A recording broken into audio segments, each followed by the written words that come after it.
কক্সবাজারের চকরিয়ায় ডাকাতি প্রতিরোধ অভিযানে গিয়ে তরুণ সেনা কর্মকর্তা লেফটেন্যান্ট তানজিম সারোয়ার নির্জন নিহতের ঘটনার বিস্তারিত তথ্য তুলে ধরে বিজ্ঞপ্তি দিয়েছে আন্তঃবাহিনী জনসংযোগ পরিদপ্তর।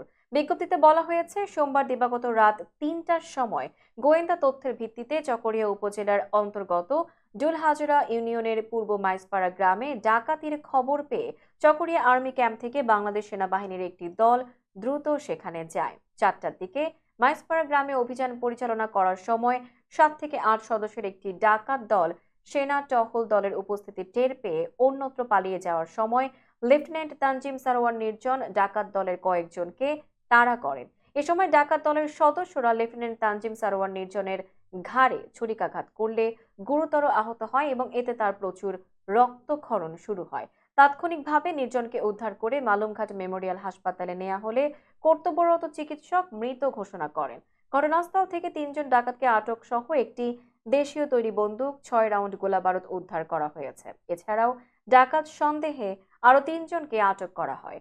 লেফটেন্যান্ট তানজিম সারোয়ার নির্জন টাঙ্গাইল জেলার একটি সম্ভ্রান্ত মুসলিম পরিবারে জন্মগ্রহণ করেন।